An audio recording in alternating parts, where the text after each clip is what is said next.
protecting homes and businesses from the whims of nature, you need more than just quality materials. You require RiverLand Roofing. Licensed, insured, and certified, RiverLand Roofing offers not only the assurance of excellence, but a tailored approach to your unique structural needs and budget. To learn more about what RiverLand Roofing can do for you and the community, call them at 662-644-4297 or visit riverlandroofing.com. You're locked into Talk of Champions, an Ole Miss podcast powered by RiverLand Roofing and featuring Ben Garrett and Billy Embody of Rebel Grove.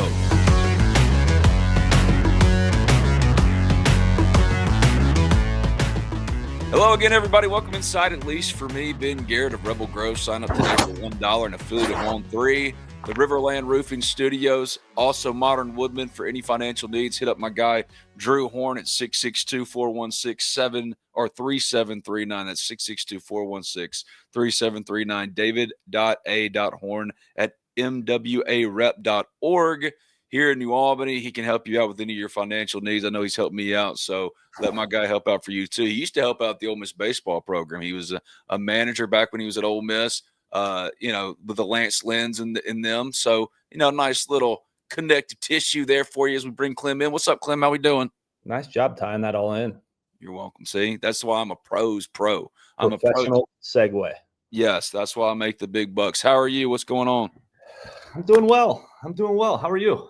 I'm good. What's going on right now over there at Ole Miss baseball? We are finishing up skill instruction. We start official fall ball next Friday. I think that's the 26th. We'll intra-squad for the first time and get things officially kicked off. But been going at it pretty good for the last month or so.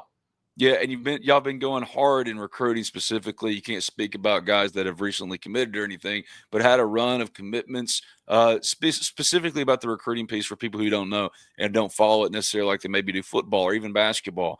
The baseball recruiting piece, kind of what is it like operationally for y'all? What's the success been like so far? What's the response been like off of last year? All that kind of stuff. What's the recruiting update as far as how Ole Miss baseball is and where it is right now? Yeah, a little bit different than a couple years ago, not to get bogged down or bore anybody, but we used to just be able to go watch kids that were 14 or 15 years old, embarrassing to say, and get those guys at a super young age. The way baseball has gone now is we cannot have any contact with a guy, either them contacting us or us contacting them. We cannot speak to anyone until August 1 going into their junior year. So a month ago or 6 weeks ago, we were able to start calling rising juniors, and then we can start to have them on campus for visits starting September 1 of their junior year. And so obviously, like with most sports, I'm sure our visits are geared around football games. And so we had that first football game, home football game against Georgia State, I think it was, but that was still in August. So we couldn't have anybody in that weekend. So our first big one was this past weekend against Arkansas. And then another huge one with a bunch of visitors coming in next week for LSU. When you ask kids what games they want to come to, they usually pick the SEC games. And so we've had a great response. We've had a bunch of really good players in last weekend, and we'll have a bunch in next weekend as well. But it's gone well. Obviously, I think we talked about it. I don't know if it was on this or just on the phone, but certainly coming off of a 43-win season and hosting a regional and having the success that we had on the field statistically. And we've gotten a great response and feel really good about where we're at with this 2027 class. I was going down as the final minutes of Arkansas Ole Miss was happening, a 41-35 win for Ole Miss football. I was going down and heading toward once TJ Daugherty punched the ball out, got the strip, going to Lane's press conference right there in the Manning Center. See Carl pulling up on a golf cart. Say, what's going on, Carl? It's been a minute. What are y'all's visits like, right? If Ben Garrett were coming in for a visit with Ole Miss baseball, what all are y'all doing for them on a game day visit? What will those many visitors that you'll have for LSU, kind of how will y'all host them, and what do y'all try to do to kind of get them interested in potentially committing and stuff like that? For the longest time, we couldn't have guys in on an official visit until their senior year. Mm-hmm. And so really the official visit was more of a reward They were already committed. We bring the whole class in. Everybody's committed. Now it's completely changed where we're actually recruiting the guys we bring in on official visits. So we typically bring them in. They get to Oxford on Thursday night. The hard thing with us is it's all geared around the football game, but oftentimes because of TV, we don't know the start, the kick time until, whatever that is, 10 days, 2 weeks out. Well, those visits are already lined up. So we like to bring them in on Thursday night, not do anything on Thursday, but then we have all day Friday where they're able to come watch us work out, watch our practices, knock out campus tours and some academic things and tour our facility, and then make Saturday more about the football game where they're able to experience the Grove, hang out with our guys a little bit, see the football game, the pageantry and all of that. And clearly, and I think I would speak for Chris Malloy or Chris Beard or whoever on campus of the other sports, when football is good, it's good for everybody. And so kids are excited about coming on visits, and you get that small fraction of recruits that are famous recruits or whatever you want to call them that really have no clue where they want to go. You have some guys who know they want to come to Ole Miss, or it's us or Mississippi State, or it's us and LSU or whatever it is that you have a real shot at. But then there's an element of guy that has no clue where he wants to go, and he wants to go to the coolest places and see cool football games. But then it's your job when they get on campus to make them fall in love with this place. And so football being good certainly helps that a ton when they're on the sideline before the game and they get to see guys warm up. They get to see the atmosphere inside the stadium. I've been here long enough to be through some good football seasons and some bad football seasons. And from our standpoint, it's just so much different when you take those kids onto the sideline before the football game and there's 45 minutes till kick and the student section's already full and there's a buzz inside the stadium. And like I said, I've been here on the down years too, where the student section never fills up, or it's, connect the dots in the stands where maybe the atmosphere isn't quite as good. And so it makes a huge impact. And it's why everybody across the country, obviously football drives athletic departments from a financial standpoint. And that's the same almost everywhere, certainly everywhere in our league. But the details of it really, really matter. You see guys like last weekend with their phones out and whatever the guys do. I seem like the old guy now, whether it's TikTok, Snapchat, whatever. They're putting videos out and sending it to their friends and all of that. And you can sense the real buzz in the stadium, and it certainly helps us out with recruiting. So it's a fun weekend, busy, but really fun.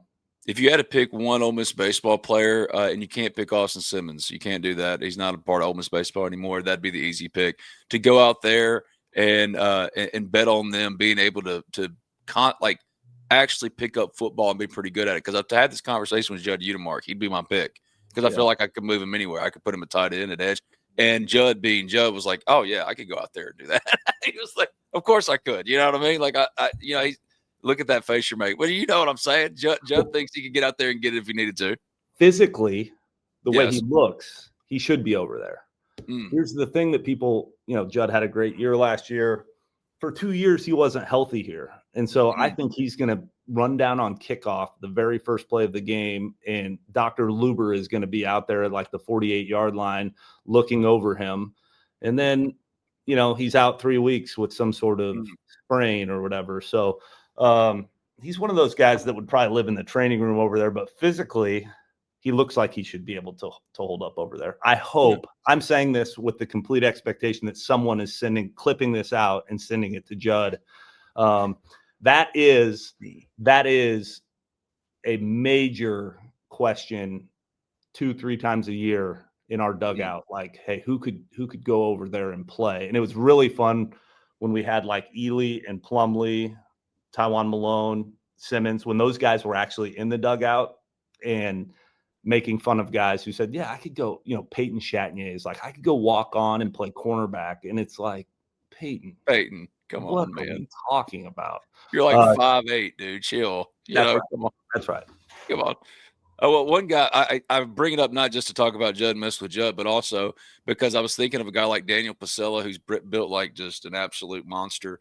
And other newcomers that what have you seen from them so far? How they've ingratiated themselves, not just Pasella, but Tristan Bassettia, the transfer outfielder from Clemson. There's so many guys that older guys that you're bringing into an already contender, relying on them, of course, but it's different than last year when, man, if these guys don't hit. Right. I mean, these guys can just come in and be themselves and not have to shoulder any more weight than they necessarily have to. What have you seen from those guys? Yeah, you brought up two of the three that I would mention right off the top of my head. So part of the skill instruction component of what we're doing is live at bats versus pitchers, because pitchers are trying to build up for fall ball. And so the most fun part for me is watching live at bats versus pitchers. So kind of a simulated game. If people follow Major League Baseball and they see the clips of, Ohtani rehabbing and throwing to a live hitter before BP or something like that early in the day. We've been doing those for the last month for a portion of our day. Pasella the other day was 4 for 4 with 3 home runs and a double. So he really swung it well. It was his best day. Maybe our most consistent guy of everyone has been Basetta. And so in the recruiting process, he may have gotten overlooked a little bit. He got hurt last year and didn't have any at-bats after like April at Clemson. And he's been awesome. He has been awesome. I've been pleasantly surprised. I knew that there was big power there, but been pleasantly surprised with just how he takes an at-bat and his swing decisions and the pitches that he's swinging at. He's been terrific. And then the third guy that I would mention is Dom Decker. Completely different player than those first two. And we've talked about this before, but he kind of adds an element of what we were missing. Probably he is just going to grind at bats.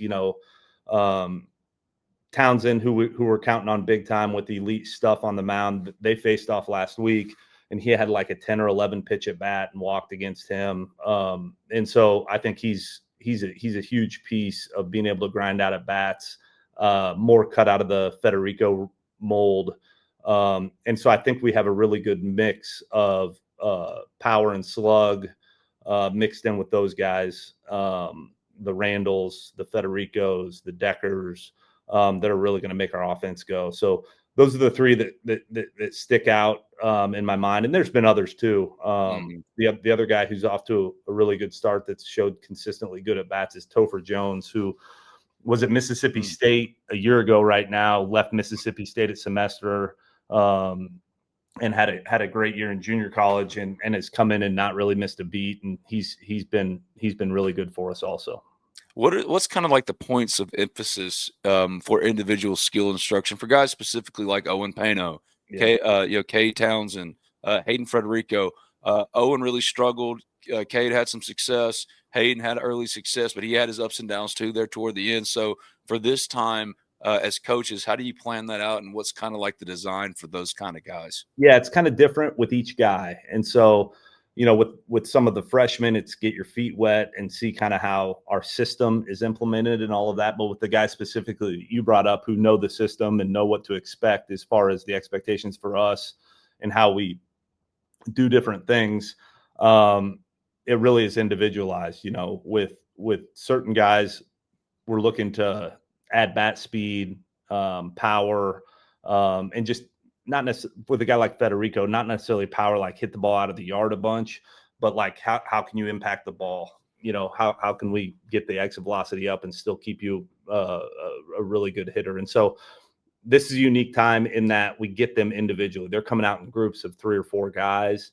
And so you can really coach the individual, and then you move into the team component of it, and it's more team stuff, right? Like bunt coverages and first and third defense, and we get into more of the team aspect of it. But I think from an individual standpoint, this month that we're in right now is vitally important just for the individual skill part of it. And so both defensively and offensively, we get to be a little more micro with how we're coaching them, just coming out in groups and going from a coaching standpoint, going from noon until 4 or 5 o'clock in the afternoon, but they're coming out in short windows.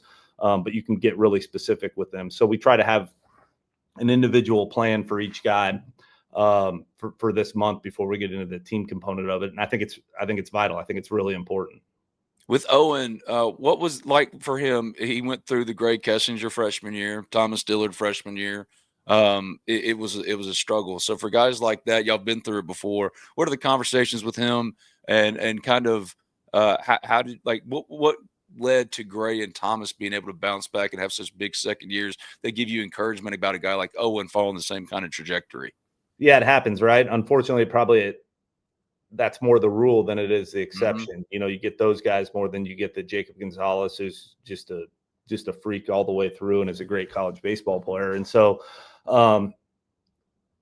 very honestly, I think it's more getting the confidence back. There's a lot of psychological component to it, as far as building that guy back up, and have him have the confidence that he had when he was 15 years old and was the best player on his New York high school team.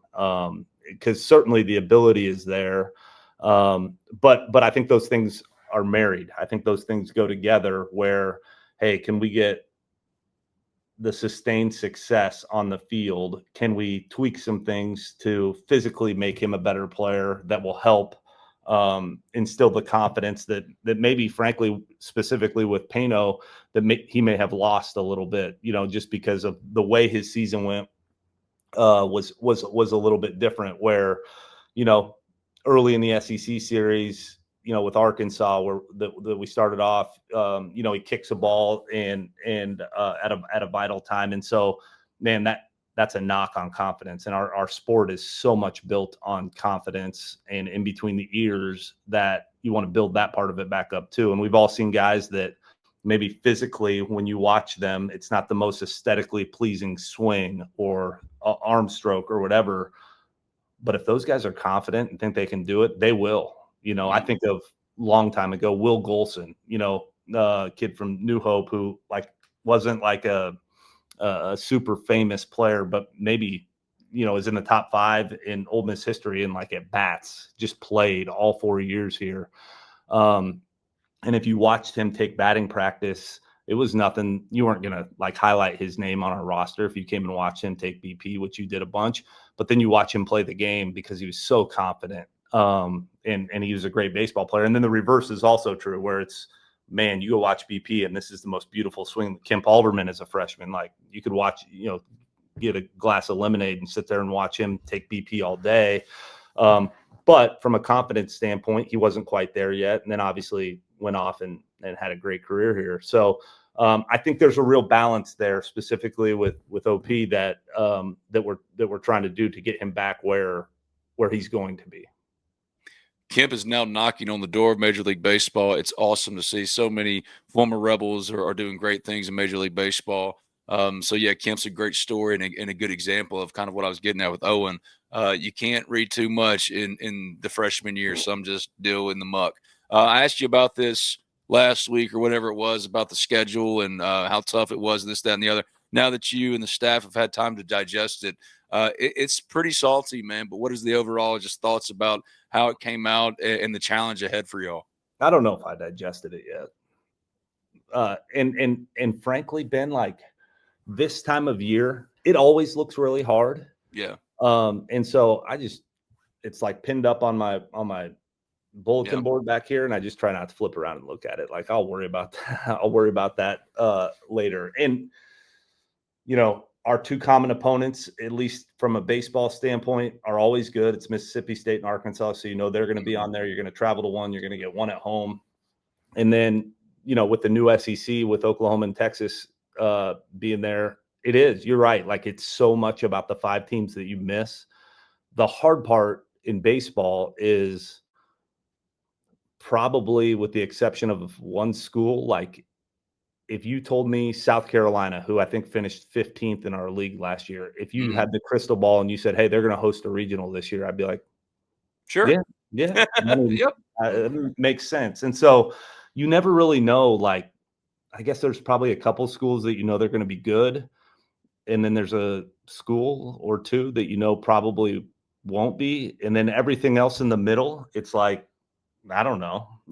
depends on when you get them and how they're playing at that time. And that sounds such like coach speak, but but it's really the truth. Like in my experience in 11 years here, you know, you never know from day to day. You just hope you catch them at the right time. Like I remember the run we made in 22, we caught LSU down there at the end of the year and we swept them down in Baton Rouge. And a huge part of us sweeping them was Jacob Berry, who's the 8th pick of the draft, had broke his finger the week before. And so we don't have to pitch to Dylan Cruz. We just walk him every time because Berry's not in behind him.